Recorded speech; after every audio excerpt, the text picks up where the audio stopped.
서로 인사하십시다. 주의 이름으로 사랑합니다. 주의 이름으로 사랑합니다. 할렐루야. 여러분들은 예수님을 누구라고 고백을 하시죠? 예수님께서 이 땅에 오신 목적이 뭐라고 이해하고 예수님을 믿고 계세요? 왜 이 땅에 오셨을까요? 예수님께서 여러분들은 예수님을 믿는다고 여러분들의 믿음을 고백하며 살아가시죠. 그럼 믿음을 고백하는 여러분들은 나는 예수님을 믿습니다라고 고백을 하는데, 그럼 어떻게 살아야 진정으로 믿는 삶을 사는 것일까? 어떻게 믿어야 되는가? 여러분 어떻게 주님을 믿고 계세요? 우리가 예수님을 믿으면서 살 때에 우리는 예수님의 제자가 되는 겁니다. 제자는 가르치는 자의 가르침을 온전하게 따르며 살아야 됩니다. 그게 제자입니다. 뭐든지 그렇겠지만 처음에 배울 때 잘 배워야, 가르치는 사람의 말을 잘 들어야 잘 배워지는 겁니다. 그래야 기초가 튼튼해지는 것이죠. 만약 가르치는 사람을 믿지 못해서 자기 마음대로 한다면 결국 그 사람은 제대로 된 것을 절대 배울 수가 없어요. 배우는 사람은 가르치는 사람의 제자예요. 그래서 제자가 스승의 말을 잘 따라야 돼요. 제자가 스승의 말을 잘 따르지 않으면 결코 그 사람을 제자의 자세를 가진 사람이라고 말할 수가 없는 거예요. 세상에서도 이렇게 배우는 사람이 가르치는 자의 사람의 말을 잘 따르는데, 하물며 우리의 죄의 문제를 해결해 주시고 우리에게 영생을 주시는 주님의 말씀을 우리는 당연히 잘 따라가야겠죠. 그러면 내가 주님의 제자라고 한다면 나의 죄의 문제를 해결해 주시고 나에게 영원한 영생을 주시는 그 주님의 제자라고 내가 한다면 어떻게 살아야 할지 오늘 말씀을 우리가 보면서 정말 제자의 삶을 바르게 모두가 살아갈 수 있기를 간절히 바랍니다. 우선 제자의 삶을 살기 위해서는 고백이 있어야 됩니다. 고백. 주님께서 따로 기도하러 가셨어요. 그때 제자들이 주님과 함께 있었어요. 주님께서는 함께 있는 제자들에게 물어봤어요. 얘들아, 많은 사람들이 나를 누구라고 하느냐? 그렇게 물어봤어요. 나를 누구라고 하느냐? 그러니까 제자들이 이렇게 대답을 하죠. 세례 요한이라고도 하고 어떤 사람은 엘리야라고도 그렇게 이야기하기도 하고 어떤 사람은 옛 선지자 중에 한 사람이 살아난 것 아니야? 이렇게 말하던데요. 그렇게 대답을 했습니다. 그 제자들이 왜 이렇게 대답을 했느냐면 지금 이 일이 있기 전에 제자들이 무엇을 했습니까? 주님께서 주신 능력을 가지고 전도 여행을 다녔잖아요. 그 전도 여행을 다닌 다음에 이렇게 돌아왔어요. 전도 여행을 다니면서 능력을 행하였죠. 또 헤롯이 예수님의 제자들이 이렇게 능력을 행하면서 다닌다는 이야기를 듣고 매우 당황했습니다. 그때에 그러니까 제자들이 예수님이 주신 능력을 행하며 전도할 때 또 이 모습들을 전해들은 헤롯이 매우 당황해할 때 그때 헤롯의 주변에 있던 사람들이 한 얘기예요. 세례 요한 아닙니까? 엘리야 아닙니까? 선지자 중에 죽었던 자 중에 하나가 살아난 것 아닙니까? 아마도 예수님의 제자들도 예수님의 소문의 이 말대로 예수님을 여겼을지도 몰라요. 잘 보세요. 예수님께서 얘들아, 무리가 나를 누구라고 하느냐? 이렇게 물으신 후에 제자들에게 다시 물어보죠. 그럼 너희는 나를 누구라고 생각하느냐? 라고 물어봅니다. 그런데 이 질문에 아무도 대답하지 못합니다. 오직 베드로만 대답했습니다. 베드로가 이렇게 대답했죠. 하나님의 그리스도이십니다. 그러니까 아직 다른 제자들은 예수님에 대해서 분명하게 알지 못하고 있는 그런 상태예요. 예수님께서 많은 기적을 베푸셨고 자기들에게 능력을 주셨지만 그들은 그 주님이 누구인지 분명하게 알지 못했습니다. 그래서 자기의 고백을 하지 못했습니다. 너희는 나를 누구라고 하느냐라고 하면 주님은 어떤 분이십니다 라는 자기 고백이 있어야 되는데 그 고백이 없었다는 겁니다. 오직 베드로만 당신은 하나님께서 보내신 그리스도입니다라고 그렇게 고백을 했습니다. 그런데 이 베드로의 고백은 아직 온전한 것이 아닙니다. 베드로뿐만 아니라 당시의 유대인들은 그리스도를 기다렸습니다. 메시아를 기다리고 있었습니다. 그들이 기다리던 그리스도는 어떤 그리스도냐면 자기들의 죄를 사해 주시고 영원한 생명을 주시기 위해 오시는 그리스도, 그 그리스도가 아니었습니다. 이 당시에 유대인들이나 이들이 기다렸던 그리스도는 자기들의 이 현실의 모든 문제를 해방시켜줄 그리스도를 기다리고 있었습니다. 그러니까 지금 로마의 압제 속에 있습니다. 그러니까 이 로마의 압제 속에서 자기를 자유롭게 해줄 그리스도, 정치적인 해방을 해줄 그리스도, 또 매우 어려운 생활을 하고 있었습니다. 경제적인 어려움을 해결해줄 그리스도, 또 다윗의 그 영광, 다윗의 왕국을 늘 꿈꾸고 있었는데 그 다윗의 왕국을 다시 재건시켜줄 그리스도, 뭐 이러한 그리스도를 기다리고 있었습니다. 그래서 대단한 능력을 행하는 예수님을 그들은 그런 그리스도라고 생각했습니다. 많은 능력을 베풀어 주었잖아요. 전도 여행할 때 능력을 주셨고 또 많은 병자들도 고치시고 많은 능력을 보여주었잖아요. 그러니까 야, 우리가 기다리던 그 그리스도가 맞아 라고 생각했습니다. 그리고 방금 전에 어떤 일이 있었냐면 오병이어의 기적이 있었습니다. 그러니까 생각해 보세요.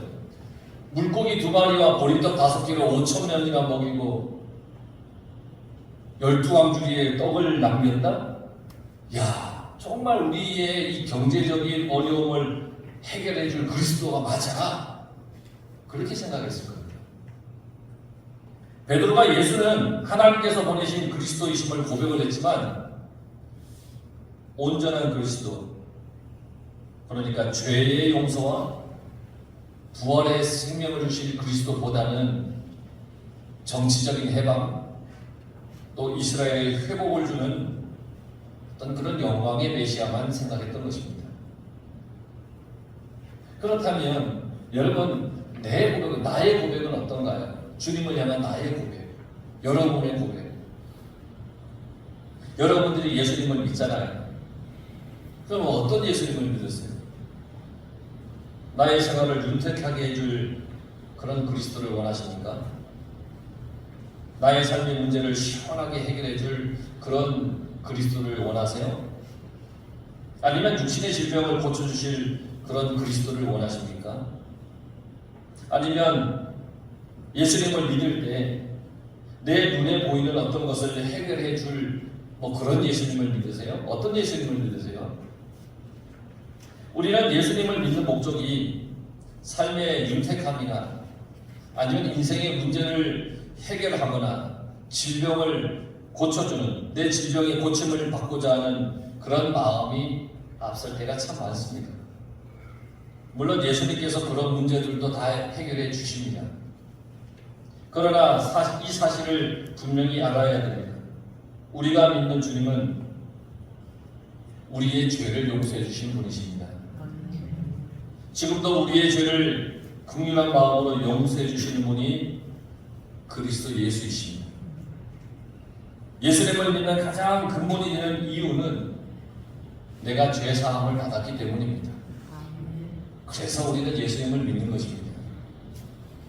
죄를 가지고 하나님 나라에 갈 수가 없습니다.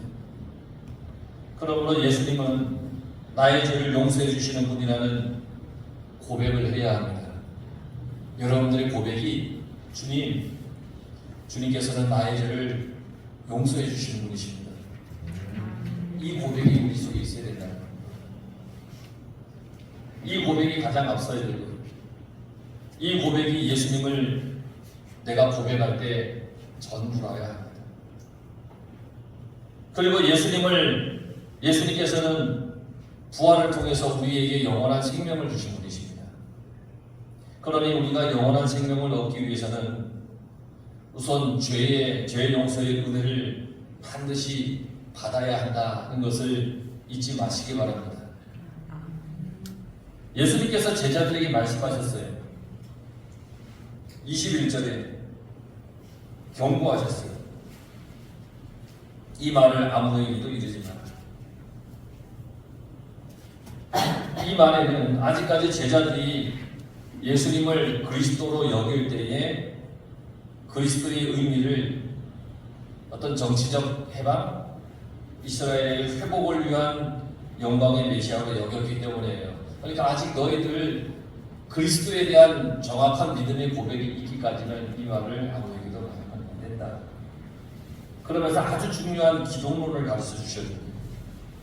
그건 바로 예수님께서 십자가에서 고난을 당하실 것, 그리고 3일 만에 부활하실 것을 말씀해 주셨습니다.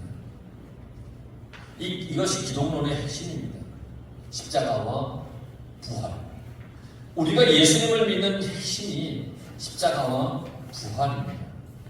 사도 바울이 고백했습니다. 나는 십자가와 부활 외에 자랑할 것이 없도다. 하지만 여전히 주님의 십자가를 배척하고 무시하고 비이성적이라고 비논리적이라고 폄하하는 사람들이 참 많습니다. 이거 과학적으로 증명돼? 있을 수 있어? 이러면서 폄하합니다. 지성인이 어떻게 십자가의 죄사함이라고 하는 것을 믿고, 그리고 죽은 자가 살아난다는 것을 어떻게 지성인이 믿어? 이렇게 말하는 사람들이 여전히 이 세상 가운데는 많이 있습니다. 그래서 사도 바울이 이렇게 고백을 했습니다. 고린도전서 1장 11절 18절에 십자가의 도는 멸망하는 자들에게는 미련한 것이요 구원을 받은 우리에게는 하나님의 능력이다. 십자가는 주를 믿지 않고 배척하는 사람들이 볼 때에 미련한 것 같이 보입니다. 그렇게 보일 수 있겠죠. 하지만 구원을 받은 우리에게는 그 무엇과도 바꿀 수 없는 능력입니다. 십자가를 주님을 믿지 않는 자들은 십자가가 그저 사형받을 사형수의 사형틀로만 생각했습니다. 그러나 구원받은 우리는 그 십자가는 그 무엇과도 바꿀 수 없는 놀라운 하나님의 은혜임을 우리는 고백합니다. 세상의 사람들은 왜 예수님을 믿느냐고 비아냥거릴지 모릅니다. 예수님을 믿는 우리들은 예수님께서 나를 위해 십자가에 돌아가셔서 내 죄를 사해 주셨음을 고백해야 하는 겁니다. 그리고 영원한 생명을 주시기 위해 부활하셨음을 고백하고 믿어야 되는 것입니다. 예수님께서는 자신이 그렇게 될 거라고 가르쳐 주었습니다. 베드로가 주는 하나님의 그리스도이십니다 라고 하는 그 대답에 대한 정확한 의미를 가르쳐 주신 겁니다. 너희들은 지금 내가 정치적인 해방자, 경제적인 어떤 해결사, 다윗의 왕국을 재건할 어떤 그런 사람으로 생각할지 모르겠지만, 그런 그리스도라고 여길지 모르겠지만 아니다는 겁니다. 그리스도는 십자가의 고난을 통해 인류의 죄를 용서하는 사람이 그리스도라고 하는 것을 분명하게 가르쳐 주셨습니다. 그러므로 내가 예수님을 믿을 때 오직 나의 죄를 용서하신 것에 감사하고 또 부활을 통해서 영원한 생명을 주신 것에 감사하는 고백이 있어야 됩니다. 여러분 예수님 믿을 때 이 고백이 항상 여러분들 인생 가운데 이 고백이 항상 넘쳐나기를 간절히 바랍니다. 그러나 예수님을 여러분 미신 믿듯이 그렇게 믿지 말아야 된다는 얘기입니다. 뭐 어떤 사람은 새로 이사가는 집에 하루 전에 자기의 물건을 갖다 놓는데죠. 왜 그런지 모르겠어요. 뭐 특별한 물건은 아닌 것 같은데 자기 물건 중에 하나를 갖다 놓는데요. 그 왜 그런지 이유는 정확하게 모르겠어요. 근데 그러는 사람들이 있다는 거예요. 그 미신을 믿는 거죠. 내가 들어가기 전에 뭐 내 물건을 하나 갖다 놔서 귀신이 와서 이렇게 보고 그래 잘 살아라 뭐 이렇게 한번 봐주기를 원하는 마음인가요? 뭐 그렇게 한다는 겁니다. 혹시 여러분 중에 그런 사람 있었습니까? 뭐 그런 사람이 있다는 겁니다. 혹시 예수님을 그런 미신과 같은 정도로 여기면서 신앙생활을 해서는 안 됩니다. 여러분 집에 이 성부 액자가 걸려 있다고 해서 올해 말씀 액자가 있다고 해서 안심하는 건 아니시죠? 내 집에 성부가 걸려 있으니까 됐어. 아 저거 있으면 괜찮아. 뭐 이런 마음으로 살아가는 건 아니시죠? 성부 액자를 아니면 성경책을 부정 놓듯이 그렇게 하지 마시기 바랍니다. 어떤 분은 자동차 안에 성경책을 갖다 놓고 다니는 사람이 있습니다. 1년 내내 그 성경책을 빼내 놓은 적이 없습니다. 성경책을 차 안에 넣어요, 뒤에다. 그 왜 넣었습니까? 물어보면 성경책이 있으면 안심이 된다는 겁니다. 여러분, 성경책이 무슨 부적입니까? 우리가 하나님을, 주님을 믿을 때 그렇게 믿지 말라는 겁니다. 중요한 것은 뭐냐면 예수님은 우리의 죄를 용서해 주신 구세주이심을 믿는 그 믿음을 가지고 살아가야 된다는 것입니다. 내 집에 성부 액자 없어도 됩니다. 내 차에 성경책을 1년 내내 그냥 그 자리에 놓지 않아도 됩니다. 여러분, 내가 예수님을 믿는 그 믿음이 있으면 주님은 그 믿음을 보시는 분이십니다. 그리고 영원한 생명을 주신 그리스도이심을 믿으며 살아가시기 바랍니다. 그렇다면 이러한 주님을 따르는 제자의 삶은 어떻게 해야 되느냐? 오늘 23절 말씀에 보면 아무든지 나를 따라오려거든 자기를 부인하고 날마다 제 십자가를 지고 나를 따를 것이니라. 첫째는 자기를 부인하는 겁니다. 나를 부인하는 거예요. 이 말은 나의 주인은 주님이시라는 거예요. 나를 부인하고 내 주인은 주님이십니다. 내 삶의 인도자는 주님이십니다. 이렇게 고백하라는 것입니다. 신앙생활을 할 때에 자기의 자존심이나 자기의 의의가 만약에 살아있다면 우리는 온전히 주님을 따를 수가 없습니다. 나의 나된 것은 오로지 주의 은혜라. 바울의 이 고백이 있어야 자기를 부인하고 오직 주님만 높이고 살아갈 수가 있습니다. 여러분들이 된 것은 오직 주님의 은혜입니다. 우리는 미래라고 연합하기 때문에 방심하는 순간 내가 잘나서 모든 것을 이루면서 산다고 생각합니다. 내가 힘이 있기 때문에 이렇게 잘 살고 있다고 생각을 합니다. 하지만 나의 모든 것은 주님의 은혜임을 깨달아야 됩니다. 그러기 위해서 나를 부인해야 합니다. 내 주인은 내가 아니라 나의 주인은 주님이십니다. 주님의 일을 하는데도 마찬가지이죠. 자기를 부인하지 않으면 온전한 순종을 할 수가 없어요. 자기의 생각이 앞서고 판단이 앞서고 경험이 앞서면 주님은 늘 뒷전이 되는 거예요.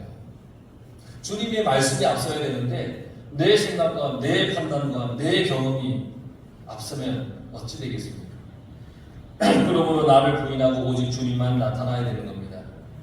이것이 새 요한의 고백에서도 나타납니다. 나는 쇠하여야 되겠고 그는 흥하여야 되리라. 이러한 고백이 있어야 제자의 삶을 살아갈 수 있습니다. 여러분들이 그러한 고백으로 나를 부인하며 살아가시길 바랍니다. 또한 자기 십자가를 날마다 지는 겁니다. 우리에게는 각자에게 주어진 십자가가 있습니다. 내가 감당해야 할 십자가의 무게가 있습니다. 주를 위해 살아야 하는 삶의 무게가 있죠. 근데 이건 사람마다 다 달라요. 그 십자가의 무게는 사람마다 다 달라요. 그런데 공통점이 하나 있어요.